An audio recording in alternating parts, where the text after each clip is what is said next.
This is The Good Government Show.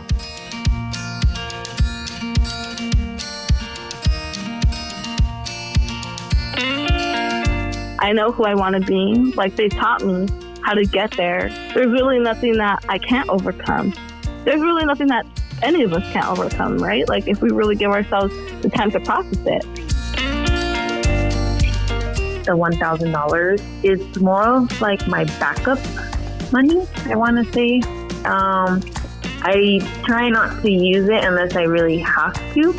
I like to use whatever I earn from work to pay for my bills, like my rent and my car bill. And then if I need to take money out from the $1,000, then I will take money out to cover any other expenses. Being able to be what they call quote unquote a soccer mom, right? Because I'm there at every practice, I'm there at every rehearsal, everything, you know, and I'm there cheering her on. And I wouldn't be able to do that if I didn't have the extra income. Welcome to The Good Government Show. I'm Carol DiOria. And I'm Dave Martin. And today on The Good Government Show, we're going to be discussing a very special group and what the county of Santa Clara, California is doing for them. In a nutshell, it's giving them free money. Free money. This sounds like this could be a little controversial. But first, welcome to The Good Government Show. If you like us, tell your friends to listen too. Make sure to follow us, and please like us on Facebook and follow us on Twitter. And please rate us where you're listening to us right now. That's going to help us bring you more stories of good government action like this one. So, Carol, free money. Those are real big words. Free money. And today if we're it's talking. Free, it's for me. But I don't think that's what we're talking about. No. This is a very serious topic. No, it is. We are talking about foster kids. Not all of them, just the ones who are aging out of the foster program. When they reach age 25 and 26, they are given $1,000 every month for 2 years to spend as they see fit. No strings attached. No strings. None. It is controversial. I bet. But as you heard the young woman at the top of the show say, she's ready to march into adulthood. She knows how to survive, and she needs the extra money. Well, this sounds like a pretty impressive program, and it sounds very progressive. The devil's in the details, so let's get into the details. Okay. I'm happy to do that. First off, we're talking about Santa Clara County. Now, this is in the middle of the state of California. It's mostly on the West Coast, just south of San Francisco. It's basically what you would consider Silicon Valley. You have the big tech companies. Big tech is out there, That's right, like Hewlett-Packard, IBM, Apple, and also you have the colleges, San Jose University and Stanford University. So this is a very intelligent, very educated area, very wealthy area. A lot of money, right? In fact, here's a fun fact, David. Yes.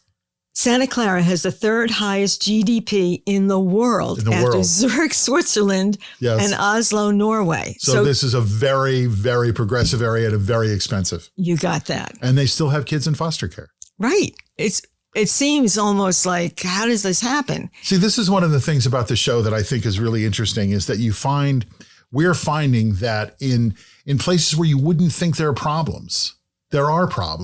And, you know, you don't have to be in the most expensive zip code to have challenges that the government has to solve, right? Exactly. And so that's what keeps all of these counties in business, all the problems that people have.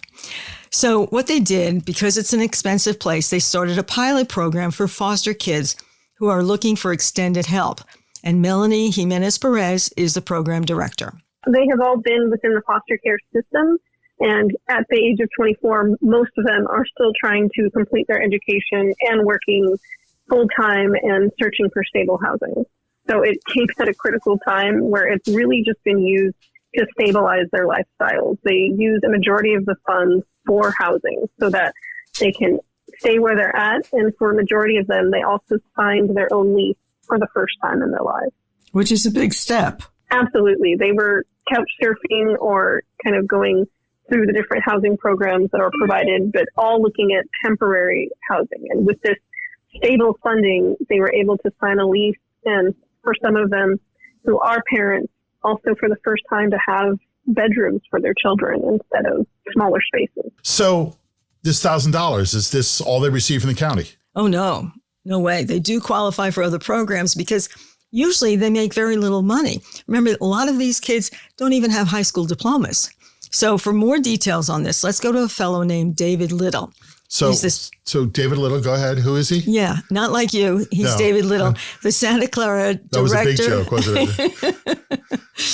He's the Santa Clara Director of Family and Children's Services. Now, is he our hero here? Is he the guy who said, I can fix this, I can make this better? He's pretty close. He's the idea guy. He has a lot of the concept that he's trying to put forth. And then Melanie, who you heard just a minute ago, she's like the nuts and bolts person. She's the one who keeps everybody in line. She made it work. She made it work. So they're both heroes. So these are our county workers who said, I see this problem and I can make this better. Yes. All right, let's hear from David. One of the other components that should go along with this is really ensuring that each of these young adults has access to the existing safety net of supports that are available. So that if somebody's able to get assistance for buying groceries, we would want them to get connected up with that resource and then be able to use this for the wide number of kind of expected or unexpected costs that come up with just being kind of on your own. So, farm breakdown, utilities, being able to go out and do stuff for fun, like being able to actually just be a young adult. And one of the things that we're really working on within our county is the idea that, children who are foster youth oftentimes carry that stigma and that kind of label with them, and whatever we can do to help kind of remove that and let children and young adults just be children and young adults. So before we get too much farther down the road here, what are the actual requirements to get into this program? Okay, you're going to be surprised. There aren't many. The first one is you have to be in the foster care system, number one. Number two, you have to be a Santa Clara County resident. And number three, you have to be in the right age group. These are people who had agreed to stay in extended foster care. In other words, in Santa Clara, at age 18, if you've been in foster care at age 18, you can say, sayonara, that's it, I'm out of here. I don't want to do this anymore. But these kids decided to stay in the program. Right. So they were put in transitional housing. Okay. And a lot of that transitional housing ends by the time they turn 24, at the end of their 23rd birthday. So then they need a little bit more.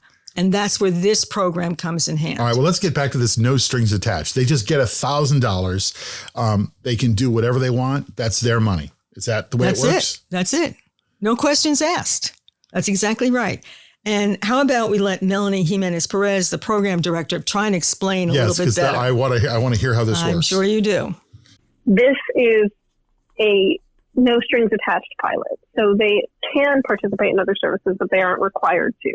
And one of the great services that we were able to offer was access to financial mentorship. And we had MyPath, who has done a financial literacy curriculum with youth, and they trained some of our, actually we call them our stakeholders and our cheerleaders. It's one of our local credit unions, Excite Credit Union, who trains their actual financial advisors to work specifically with the youth and meet with them individually to navigate them through how to use these funds, how to fill out taxes for the first time, because that was a new process, and also just to start monitoring their credit scores and be leery of the new credit card offers that they were going to get as a result of having some stable income for the first time. So again, it's just, they get this money and it's $1,000. It's theirs. They put it in their wallet. They can do whatever they want with it. They could go to the liquor store and spend it all. They could take a trip down to Mexico for the weekend. They could do anything they want. They could blow the whole $1,000 in one night. They could do it. Yes. And there's nothing to stop them. Yes. All right. They don't have to answer any questions. Okay. But apparently, from what Melanie tells me, that tends not to happen. Melanie said most of the money is used actually for housing. So what do the taxpayers think about this? Because everyone can't be on board with this. When you hear you're giving $1,000 to 24, 25-year-old kids, probably not good with money, probably not a lot of good financial backing. There had to be some backlash. Right. The taxpayers are the ones footing the bill. Some like it, some don't. Here's Melanie on that very specific question that I asked her. We have heard some criticism. And one particular radio show, some of the callers were concerned that we shouldn't be giving them money, we should be getting them to work. And that is an issue that we've addressed head on with our participants. And what we've seen is that this hasn't motivated them to stop working. It's motivated them to reduce their hours so that they can also go to school so that they have higher long-term earning potential. So I just want to stay with this for a moment. There had to have been some feedback from the county. There had to have been some backlash. How did they deal with that? What did they hear? Well, for one thing, the county really likes to talk about this in very positive terms, and they emphasize that they are a progressive county and that this concept of giving them the $1,000 a month is really part of a much larger conversation about universally guaranteed income. It's along those lines. Eventually, in the big picture of foster care, they want fewer and fewer kids in foster care and eventually don't want foster care. And then a lot of this money will then be moved over into prevention programs, the universal basic income. That's what they're hoping for. And it's a progressive place where a lot of people agree with that. So this is really a step towards, sort of a universal paycheck for the folks in the county. That's what they say, eventually, down the road. But this one's a sticky wicket because it's young people who don't have to answer for how they spend the money. Let's go back to David Little for some more perspective on how this works. Well, let's hear from David. Historically, data for outcomes for children who end up kind of aging out, so they stay within foster care until they're 18. We know that historically that they've been poor, that we see lower high school graduation rates, and then subsequently lower annual earnings. And then when you include the factor that the majority of children who are impacted by foster care really across the country are children of color, then it compounds kind of the challenges faced by youth who are exiting a child welfare system. So, our county, I think, has historically been fairly progressive, especially around children's issue and child welfare. So there was an opportunity to really see, how can we help address some of the economic disadvantage that some of our young adults, our former foster youth experience, to try to give them more of a level playing field as they're starting their journey into kind of adulthood. All right. Well, there's something else I'm kind of curious about. Why 25? I mean, you graduate from high school at 18, more or less. At 18, you're considered an adult, more or less. Why do they wait till they're 25? Well, see, that's the key is in your question, more or less. These are kids that are not quite ready to fly. I mean, think of your kids and my kids. In their early 20s, they still need lots of help. And these kids don't have families they can count on. So the foster care program in the extended version becomes their safety net. Didn't your son borrow your car the other day? More than once. And he doesn't leave it clean. I found his tools in the car. All right. But I know that's what mothers and fathers do for their kids. These foster kids don't have that. And your daughter lives at home? My daughter lives at home. But she's in school? She's in school. She did her 4-year degree and she says, I think I'll go do more school. And now she's going to be a nurse. So she's in school. Right.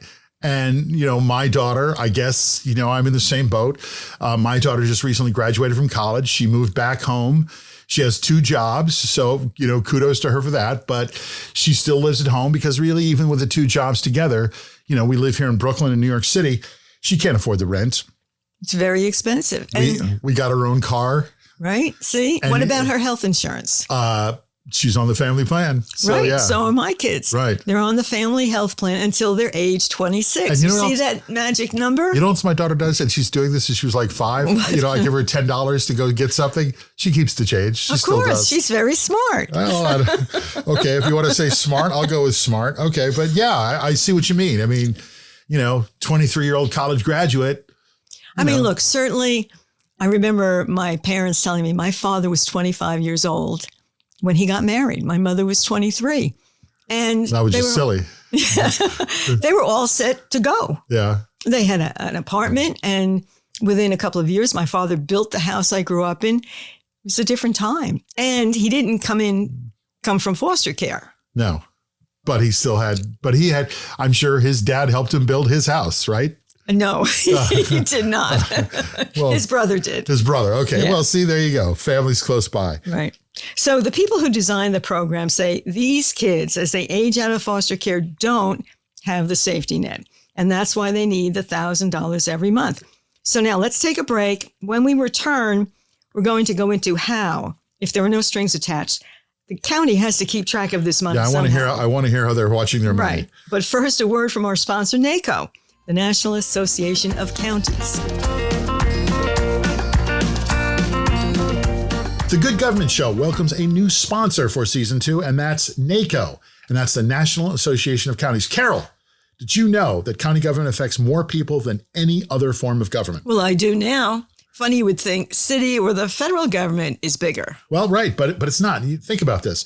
Roads, highways, hospitals, schools, recycling, law enforcement, water, sewers. In most of the country, those services are maintained by the county. That's county government. And we want to see good county government, and that's where NACO comes in. Exactly. They're a nationwide organization that represents all 3,069 counties across the USA. Now, that's a lot of support and, more importantly, brain power. Exactly. And they have many organizations and committees, and they do things like share best practices, and they work together on national issues. And they are urban, suburban, and rural counties that have different challenges, but they can still work together. Yes, they all work together. So NACO helps county government work better. And as we see in this and other episodes, when county government works, well, that's just good government. So thanks, NACO, for providing us with great stories and helping support good government. And thanks, NACO, for supporting the Good Government Show. And remember, citizens, don't forget to vote.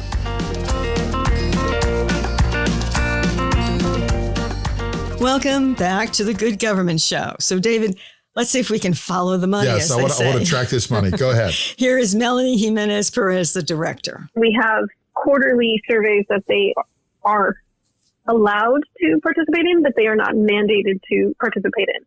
So that's a big difference. And what we've seen, initially participation was a little bit low of them telling us kind of how things are going. But as they built trust with us, that we weren't looking to see exactly how they were using every dollar, but how they were using the funds to increase their stability and well-being, they've started participating more in surveys and even engaging with us outside of the survey period to find out more about county services that are available to them. And we do receive aggregate data from the card provider as to how the funds are used, but we're not looking at it on an individual transaction level. So We've been able to see that over time, they're moving more of the funds to savings or, using them. Maybe you can see the big withdrawal, which they say that they're using for the housing payments. And so we're seeing that behavior, but we're looking at it kind of on a bigger scale instead of what each of them is doing. At the beginning, during the pandemic, we did see those smaller urgent transactions for food and basic necessities that have dwindled a little bit. So these are young adults. They're 25 years old, and it sounds like they're kind of more dependent and needing more help than, kids grew up, with parents like our kids. Well, and one reason for that is these kids have had a very difficult life, many of them. I spoke with 2 young adults who are in this age group, and they're transitioning out of foster care, but they needed more help. Their stories will absolutely tug at your heartstrings. I want to introduce you to a young woman named Monisha. Monisha Ramirez is now 25 years old, and she has 5 biological sisters and 3 biological brothers. And she has been in and out of the foster care system since she was just a few months old. So she's grown up in foster care almost her whole life. Wow. Absolutely. And when she was 12 years old, her biological mother and father completely lost their parental rights. And so she had to keep bouncing around from one foster home to another. Yeah, I think in high school, I went to 8 different high schools. At the time, it was always like, okay, I go to this school, and I'm the new girl. Nobody likes me here, but I know maybe if I go in a couple of months, I'm going to go to another school and I'm going to have friends there. So it was kind of like, I know it's not permanent, so I'm not going to get comfortable, and I don't really, what people think about me, what people say about me, it doesn't matter. My senior year was probably one of the most challenging years that I experienced, like being in, actual foster home environment. It was because my biological mother was really sick. And even though I wasn't in her care, I still maintained a very close relationship to my parents. So she was really sick, and my last foster home was very toxic. It was very abusive, and so they actually pulled me out of school. You know, and I guess in other words, you could say they forced me to drop out. So I did that, you know, like the end of junior year. So the end of junior year, I didn't really go to school at all, you know, because it was just complicated. But then once I went to my senior year, I went to another high school with the same, you know, toxic foster family or whatever. I pushed it though, and I kept telling my social worker, you know, I need to go to school. Like, I need to graduate. This is really important to me. And so I ended up going to school, and my foster mom made it clear, like, if I don't have my classes done, like during the first semester, so the first semester would be from August to December, right, before Christmas break. Right. If I didn't have my classes, all the classes that I needed completed to graduate during that period of time, she wasn't going to take me to school any longer, right? So I ended up graduating, I guess you could say early, even though I was behind, because during those couple of months from August to December, I was taking double classes, you know, so I was taking 2 of everything that I missed. I was just, you know, doubling it on top of each other. Wow. That is pretty incredible. I mean, how did she manage something like that? Because when you have that kind of upbringing, there's a lot of ways to go, and she definitely could have gone down a much more dangerous path. Oh, she could have gone down a black hole. She's actually a very, very strong person. And she did graduate high school, but then her biological mother died, and they put her in a group home for kids with mental health issues. A home with mental health issues? Yes. Did she have mental health issues herself? Well, apparently not before, but she, even though she was in foster care and bounced around, she kept contact with her biological mother, and they were actually quite close. And so she took her mother's death really hard. But putting her in with a home with kids with serious mental health issues, that can't help her upbringing. No, that could not have been good at all. So at this point, she turns 18 years old, and they put her in transition housing. Because remember, at age 18, you can completely walk away from foster care, or we can put you in transitional housing, which is what the county says. And you can stay on a little longer. They'll find you a roommate. They'll find you a room somewhere that you can go live in. Right.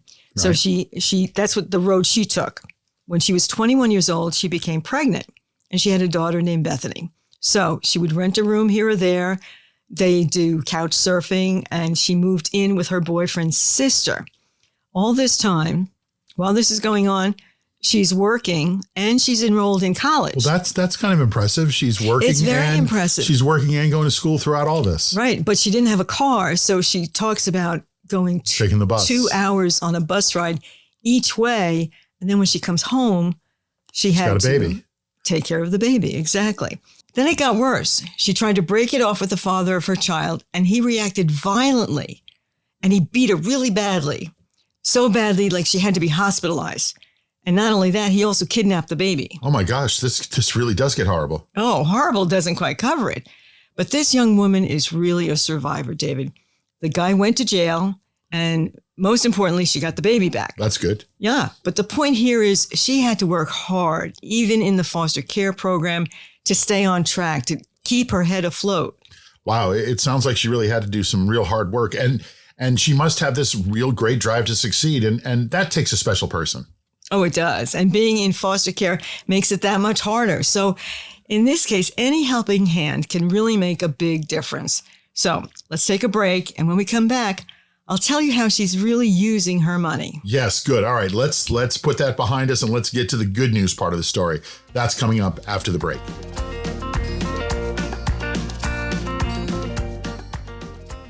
The Good Government Show is sponsored by Liquid. So here's the thing about Liquid. They do their homework. So Carol, I'm going to give you a fun fact. A recent study found that over 80% of retail shoppers conduct online research before making a purchase. Do you do that? Yeah, I like to know what I'm buying. But if you're a business, it takes more time than researching for a new TV, say. Yeah, and for a business, you really have to do your research and you really have to evaluate who you're working with and make sure the company you're about to partner with is a good fit. And that makes sense. So you want to stand out to other companies that are checking out your company. And that's where Liquid comes in. They can help your business create a digital presence with impact so you can be impressive to new businesses and, keep your customers. And it's not just about a website. See how much I learned about Liquid since the first season? Well, of course. Well, Liquid's our partners. We want to know everything about them. And what they can do is they can guide you to where to advertise, and they can make sure your social media is relevant and that it engages your customers. And they make sure your digital story answers your potential customers' questions before they even ask them. And that's what Liquid is good at, creating a full marketing and online digital presence. Liquid's been around for nearly 2 decades. They have lots of experience and a lot of research to back up their plans. And they have a team of designers, marketers, strategists, and developers. They can help companies in many industries with award-winning creative campaigns, content, and websites. All good reasons to have Liquid plan your next digital marketing strategy. So check them out and talk to a Liquid professional. Visit them at www.liquidint.com. And you will love Liquid as much as we do. Because we love Liquid. We want to welcome back as a sponsor to the Good Government Show, Kutztown University of Kutztown, Pennsylvania. And you want to talk about their rugby team. Well, they do have a good rugby team. They just won a national tournament. And what I did was I called a friend. His daughter played at Kutztown. She played on the rugby team. And I asked him, what did he like best about Kutztown? You mean besides the rugby team? Well, yeah, besides the team, obviously the team first.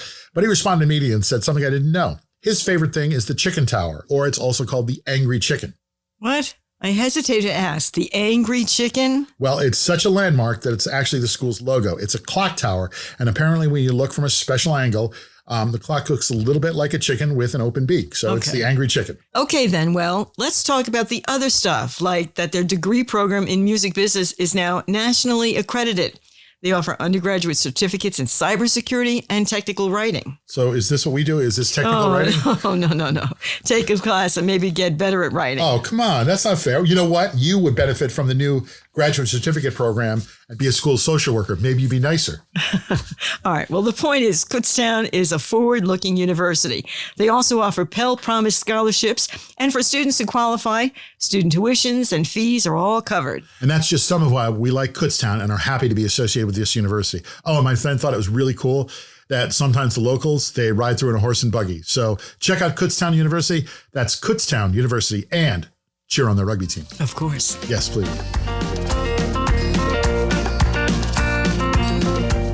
So we're back, and we're talking about the $1,000 that the Santa Clara County gives to young adults who are aging out of the foster care system.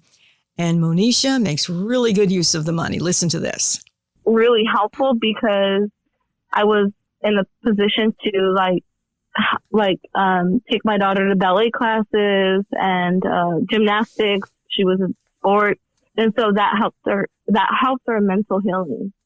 She did gymnastics, and she did like a sports class. They covered different sports during the class, but she was doing that. And then I got myself into kickboxing. And so Monday through Friday, we were literally I was working, and then at 4:30, I would get off of work, and at 5:30, that's when our classes began. Like I would do 5:30 to 6:30 for my kickboxing class, and then 7 o'clock was whichever class she had, like on those days. Like I made sure her classes were always at 7, because we had that set schedule. We did that for about 9 months straight. And it really helped, you know what I mean? Because I didn't have to worry about like money, and I didn't really have to worry about much, right? So it really helped. It did. Well, it's really nice to hear that this story has a happy ending. We've already established this woman's a survivor, and obviously she's making good use of the money. She really is. I also want you to hear about another young woman who's doing the same thing. Her name I hope it's not a terrible story. No, it's not a terrible story. This is the Good Government Show. Her name is Nyla, and she is also 25 years old. Her story is nothing as dramatic as Monisha's, but she's still a young woman trying to hold it together. Now, she's been in foster care since she was about 17 years old. There are no parents in her life, but at age 25, she is raising her younger brother. So that makes her a parent now too, I guess. Exactly. Okay, I'm ready to hear from Nyla. I am legal guardian of my 10-year-old brother, but he gets his own money monthly for that. So that's something, he lives with me. So I bet he likes to eat. 10-year-olds like to eat a lot. Yes, a lot of snacks, and they think money grows on trees, and well, tech kind of does, but They start asking for expensive clothes and electronics. We like to go hiking, basketball. We're trying to plan a summer trip. He's always been wanting to go to Legoland since he was younger, but it's pretty pricey right now. So we're trying to figure out what we can do this summer. And she is really quite careful with her money, David, the $1,000. Well, to be honest, that money that I get every month, the $1,000, is more of like my backup money, I want to say. I try not to use it unless I really have to. I like to use whatever I earn from work to pay for my bills, like my rent and my car bill. And then if I need to take money out from the $1,000, then I will take money out to cover any other expenses. I think my mindset right now is to pay off any debt that I have, such as credit cards and my car, because myself and my partner, we are planning to possibly buy a house in the upcoming years. And David, what you hear through all of this is how grateful these two young women are for what Santa Clara County has done for them. They've actually done a lot. Yeah, it's been very helpful. But without that $1,000, it probably would be a struggle for you. Oh, yeah, I think I would probably be working maybe another job, and I don't think I would have the opportunity to go to school and then, spend time with my brother and my partner. So, yeah, it's definitely been very helpful. Yeah, I can see how a second job would make her life much harder. Oh, my goodness. And here's Monisha's thoughts on this.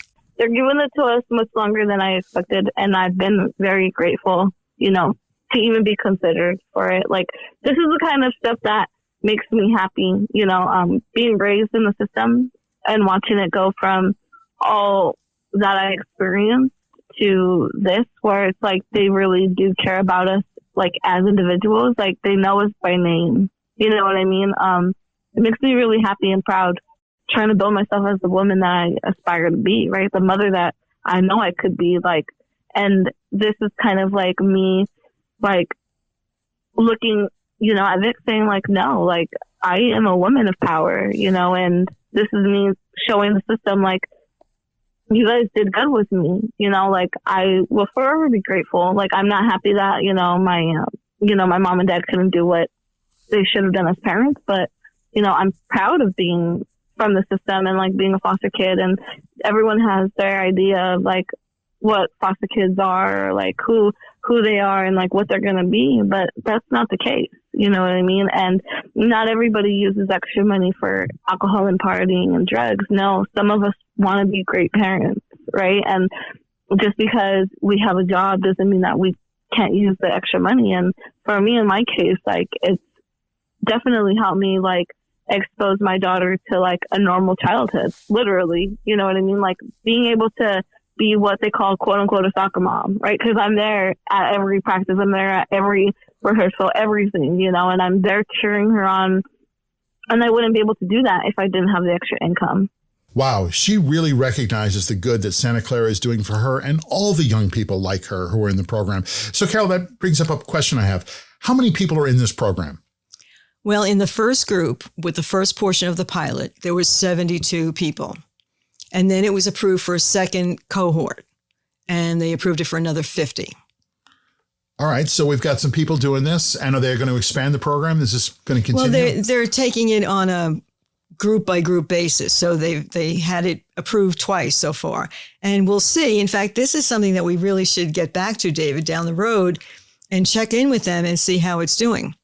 And all these kids are all kids who have opted to stay in some type of foster care. Right. That's how they qualified for this. There really are not a lot of qualifications, but you have to be in the foster care system, number one. Right. You have to be a resident of Santa Clara County, and you must fit the age group, 24, 25, 26. So how long do they get this money for? 2 years. So 2 years. So figure it out. 12 months a year, yeah, $24,000 is what they will get from the county. But that's enough to help them get their last month deposit, get a new apartment. Exactly. They start saving up their money. And, as part of this, early on, Melanie had mentioned there's a mentorship that goes on. they bring in financial advisors. These kids Oh, have that's never, real helpful. Yeah, they've never filed taxes. They probably don't have bank accounts. Right. So Yeah. now they're learning, one, how to sign a lease. They're learning how to file taxes, and they're learning how to budget. One of them said, I didn't realize I couldn't start to save money until I paid off my debts. She was trying to save the money and leaving the debts floating out there. And they said, no can do. All right. So they have people that work with them to set them up financially and make sure they're doing the right thing. Exactly. And this is why the county prefers to really focus on the positive, because it is working out for some of these kids. And do most of these kids, do they stay in the program? Do they stay in for their 2 years? I mean, I guess this is the first year. So Exactly. And why wouldn't you stay in the program if you're getting free money? Well, this sounds like a really impressive program. It's free money, but not really free, because it's really money that they've earned by staying in the program, by doing the right thing, and by accepting the help and the mentorship so they can become a successful adult. Exactly. And in one case, they're actually a parent. And in one case, she's a legal guardian for her younger brother. Wow. All right. Well, I have no doubt that the $1,000 is being well spent, at least by these two women. Absolutely. So for now, that's the story. And this is The Good Government Show. I'm Carol Dioria. And I'm Dave Martin. This is The Good Government Show. Thanks for listening. See you next time. Thanks for listening. If you like our show, please tell your friends to listen too. Follow us and like us on Facebook. Follow us on Twitter and be part of the conversation. And please give us a 5-star rating right here where you're listening to this podcast. Your support helps us continue to tell stories of good government in action. For extras on all of our shows, visit our website, goodgovernmentshow.com. The Good Government Show is produced by Valley Park Productions. Jim Ludlow, David Martin, and David Snyder are the executive producers. Jason Stershic is our editor and producer. Some transcriptions were done by Kofi, Ajeasi, Ampah. Our hosts are me, David Martin, and Carol Dioria. Join us again for The Good Government Show wherever you listen to your podcasts.